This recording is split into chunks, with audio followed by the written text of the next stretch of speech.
So, the word meta is a word that gets thrown a lot in discussions regarding media. The word is used in passing as a way for a content form to reflect upon itself and reference itself within said medium. The meaning of the word before its modern iteration came from the Greek word meaning with, across, or after to display a level of transcendence. The recent popularity and subversion of the word's meaning with time is also reflective of the popularity of self-reflective and referential media with time. The change of the word meta entails in its current translation is something in media that reflects upon itself and analyzes that self to demonstrate wit and intelligence of the writing, or relatability to the viewer. This subversion of tropes and cliches are common traits of the modern concept in media in shows such as Rick and Morty, for example. In sharp contrast to the style of transcendence, I will be discussing a far more obscure and abstract show known as Keep Your Hands Off Eizouken. Saikyoの世界。それを描くために私は絵を描いているので設定が命なんです。Keep Your Hands Off Eizouken can be an example of meta content that enhances its quality through a self-reflective and self-referential media to transcend the basic formula it finds itself within. Eizouken, as more often than not it is abbreviated to, is able to create this form of understanding through the use of personal experiences from reality to induce a sense of something that is truly unique, that reaches the top of the fourth wall and stretches hands to you. To properly analyze Eizouken, we must first understand how and what makes the anime, manga, and movie meta in the first place. Eizouken is rather simplistic in its plot. It is about 3 characters on their quest to create anime while still in secondary school. What makes this rather basic premise unique is how Eizouken deals with the daily issues and bumps in the road that occur and happen within the production of media, just on a smaller scale. Whether it is through the clash of personalities or simply just problems that crop up with time from the creative process, to fully realize the concept, it has an aura of daily reality into these settings. Not only are we seeing how amateurs have to minimize problems that slow down the process with their limited tools, but also the sheer chaos and intensity natural with creative productions. Much like any good project, it feels like a train wreck about to crash before your eyes, but never doing so. There are many episodes of this anime, for instance, which feel like whatever they are trying to achieve is about to break down and explode, yet somehow it is cobbled together and somehow benefit from the situation receiving money or admiration as compensation. This sense is hard to describe, but it is almost universal. It doesn't necessarily have to be from a creative or artistic standpoint, but it captures the sense of the tension, stress, and difficulty that is the gamble of ambition. It is showing the stressfulness and great personal drain that creating can be when it is a creation of artistic origin itself. The title is an ironic joke that makes sense upon viewing, as Eizouken means a film association. So why would a series about creating cartoons be titled in reference to a film association? Well, the explanation for this is that they create the Eizouken Club as a front to make their own anime without joining the anime club. This is where the title comes from, Keep Your Hands Off Eizouken, as the main concept of the series frantically tries to maintain existence throughout, going back to how in relation to the creation of anime and the effects and difficulties of the individual in these types of endeavors, it is not only the premise which captures relatability for the viewer, but the fascinating personalities within Eizouken itself. It is inarguable that Eizouken would not have received the acclaim or intrigue it has without the personalities of the main protagonists. The first protagonist out of the trio that will be analysed will be that of Midori Asakusa. Midori's character is of the typical artist in a way, insanely great ability and creativity into the topic of their interest, but is completely incapable of self-organization or reining themselves in within reason.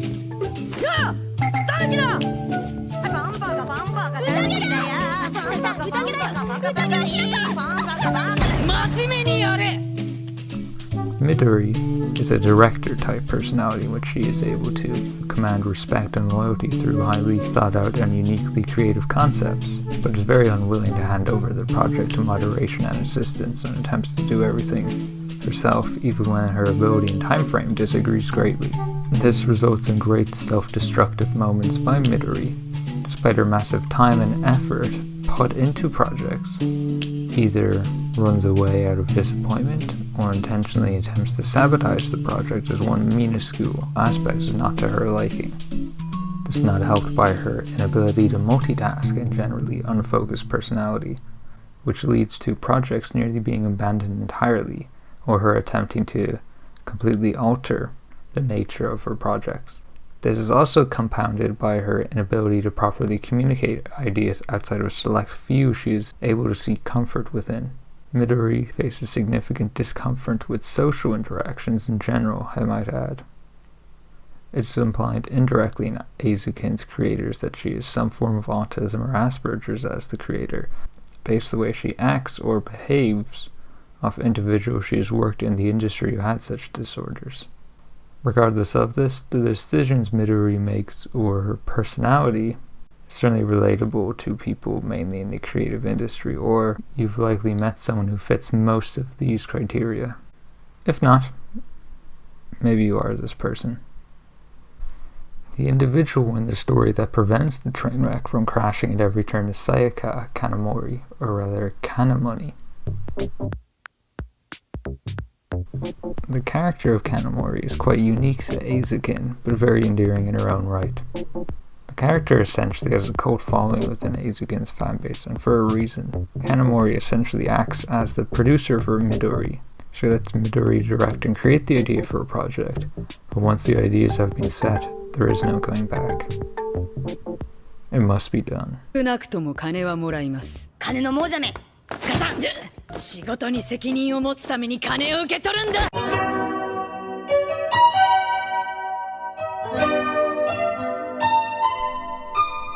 Kanamori is completely ruthless and forceful to get whatever must be done finished by a set time, no matter the consequences, or what must be done to get it done. Kanamori has no particular interest in actually creating anime herself, or any interest in anime whatsoever. But she is interested in producing it and getting it finished to everyone's benefit. She's not necessarily creative, but she is intuitive to get creative visions into reality. She is a producer or an architect of the whole operation.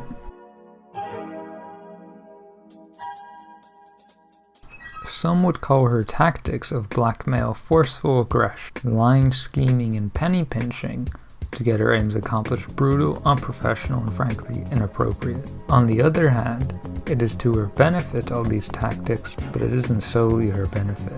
She may force the other members of the Eizouken to work ridiculous hours or commit to things that are completely unreasonable, alongside forcing them to cut corners while also sticking to the original concept with no buts or ifs or negotiations. In the end, it is to realize their own vision and to actually finish their project on time so they can keep afloat. She isn't necessarily creating the project, but she's forcing it down a rigid line to obtain the best outcome. Kanamori is certainly a follower of the ends justify the means ideology, and she certainly doesn't mind stepping on a few toes to do so, even if it means stepping onto the creator's toes. Another interesting aspect of Kanamori's personality and philosophy is of money. She always attempts to find ways to pay for something at a minimum rate, but also uses money as a way to estimate quality and time. For example, Eizouken was commissioned to make an anime for one of the clubs, but Kanamori insisted on a set price for this creation. Even though she received criticism from Midori for such a decision, Kanamori stuck to her beliefs and stated that the price guarantees a set standard and a direct benefit to both the creator and the creation. Kanamori represents a necessary evil or a general necessity in projects more generally as an almost managerial character. If a project is falling behind and the parties involved aren't willing or aren't able to create a project on time or to their fullest ability, someone needs to tell them so and do what must be done. The tactic may result in a few bridges burnt or a few arguments held, It's effective, efficient, and needed, so what's the issue?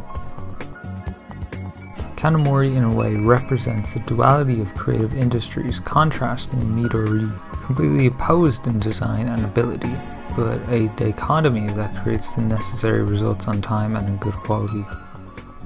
The third main character that will be analyzed in this video will be that of Tsubame Mizusaki.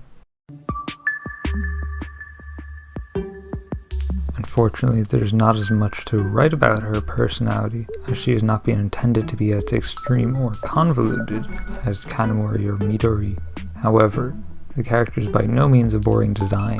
She fills a very interesting archetype of someone born into artistic wealth.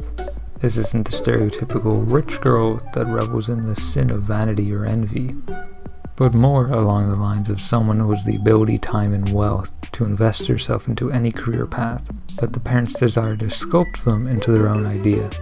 It is not too common you get such a depiction of someone who so happens to get such a good run at a lottery of birth. For those that aren't aware, the lottery of birth was a term coined by John Rawls and discussed heavily in his book A Theory of Justice.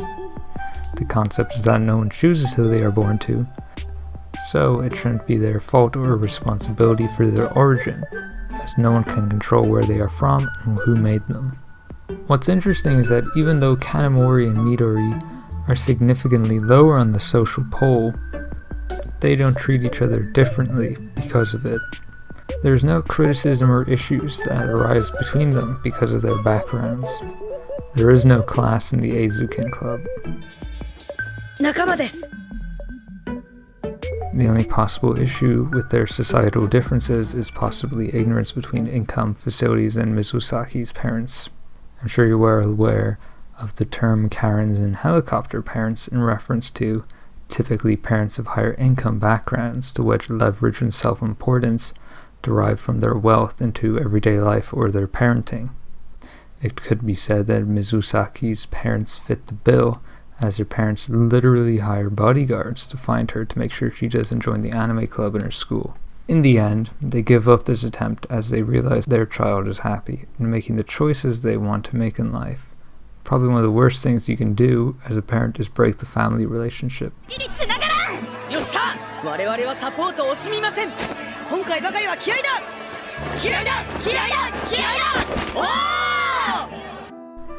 Even though in some ways she resents her parents and attempts to get away from their pushiness at all costs in every episode they're together, they are still family, and they are still human. An unfortunate reality with Mizusaki in comparison to the other two protagonists is that, due to their large personalities, she tends to get smushed in the middle. She isn't nearly as relatable. She's rich, she's a great artist, a famous model, and broadly likable. Of course, the quirk's natural with artistic types. When you combine all these factors, yes, these types of people do exist. But for a story, they're overshadowed by the greedy goblin and the raccoon dog. With that being said, it isn't necessarily good or important for a good character to develop a cult following, and she does act as a good foil or middle ground between the lunacy and chaos that is Eizouken. As much as this term is hated when it is used inappropriately or unnecessarily, depending on the character dynamic, a straight man type of character can really work. These characters, even though they can be comparatively boring to others who are designed to be more interesting or more comedic in nature, they are designed to allow the comedy or the absurdity to work as they act within the confines of reality or normality in comparison to what is not normal. Sometimes this dynamic is unneeded if every single character is insane in their own way.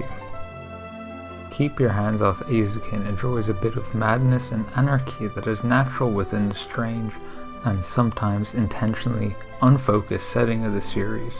But that just more or less adds to the charm, as the particular style and characterization of the series gives it a flair incredibly unique to itself. Of course, this unique flair in both the visuals and the story are very hard to describe without the context of having seen Eizouken, preventing the ability to frame it in a given setting. Another detail that adds to the unique world that Eizouken bases itself in is the fact It is based in the future of 2051.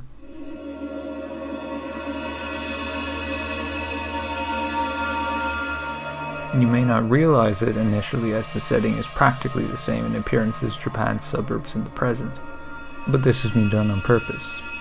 There is a predisposed ideology and subtlety Eizouken's world, as essentially everything is the same, as it always has and always will be.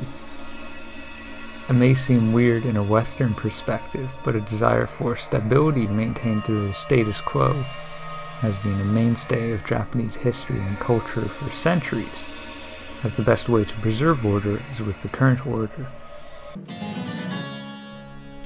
A prime example of this will be the Edo period, which came about following the succession crisis of the shogun of Japan in 1467, which lasted all the way to 1615 following the siege of Osaka, and 12 years after the establishment of the Tokugawa shogunate as the rulers of Japan.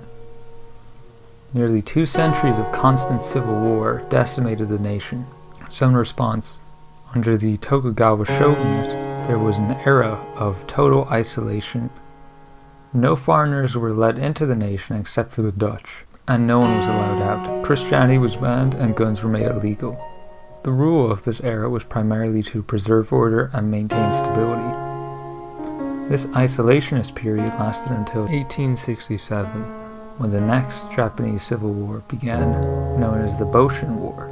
Then it ended up creating the Meiji Restoration and forming the first iteration of modern-day Japan, which still invokes influence to this day. After all, Japan was given an emperor in 1867, and an emperor remains to this day. This belief structure in Japanese society that the current is the natural flow and will remain so. In a way, Eizouken is referencing this belief structure in Japanese society that the current is the natural flow and will remain so, but at the same time, this series indicates change, but never outright says it. This can be seen when the gang are walking throughout to their region, and is remarkably decayed as shops are closed and at points feels barren, in a way that would imply the landscape is a shell of what once was, but still maintains pretensions of the past. Whether this is an intentional comment on Japanese society is up for interpretation. What is not up for interpretation in the show, however, is of diversity. Now, from a Western perspective, Japan does not have the best history or reputation for diversity. For many, Japan is viewed as a xenophobic nation from their lack of appetite or interest in generally accepting immigrants or refugees in comparison to the West. It is undeniable that this image of Japan is directly related to Japanese history, as being a nation that bans foreigners for over 200 years is bound to have an effect on society and culture, or at the very least, there was an appetite for such a maneuver following noticeable European influence and trade during this time of bloodshed. With that being said, I am not blaming the violence in Japan or xenophobic issues on European involvement in the Sengoku Jidai. Given the context of Japan's historical and cultural dislike towards immigration, it makes all the more surprising Eizouken makes it a specific point that there are significant non-Japanese populations residing within Japan in this world. The series never makes it a point to discuss or dwells on this, as it is a fact of their lives, and it will always be that way, leading to an acceptance of their current order. It's rather beneficiary. The series doesn't really mention this, as it would detract from the point and focus of the show. The society is their normal, so why would they question or be interested in the most mundane? The current will remain the same, and will do so for much longer. The annoyance with forced diversity in shows is completely understandable to a degree, as there is a worrying idea in the entertainment industry that diversity of characters means diversity of appearance. Is something really conveying difference if everyone is the same aside from their skin? You see this a lot in particularly American media, that they make it a specific point to have every possible combination of skin tones and ethnic origins into their characters. But are they really different if they all are from the same economic background, speak the same non-specific accent, written the same way and are generally culturally American. Expecting the viewer to care for a character or a world solely off their skin tone is terrible grounds to base your story. In this way, Eizouken handles this aspect of diversity quite well, despite coming from a traditionally isolationist nation, and far better than the entertainment in nations that pride themselves in being the home for all people. The world of Eizouken is much like its film association club and its members, strange and certainly unique. There's a bit of madness and chaos that they can only find themselves in, but that's part of the ride, and part of the charm that only they can have. There's something oddly ironic about a show that's solely about 3 teenagers trying to make an anime that captures more than what they put to frame. They may be weird and uncomfortable outside of their comfort zone, but we are all a bit strange when we are trying to commit to our passions and hobbies in life against the daily grind and decay in the world around us, as the old order falls into disorder. There is nothing that can transcend the screens we watch more than being human. Keep Your Hands Off Eizouken is human. So with this transcendency in mind, I guess you could say Eizouken is a bit meta.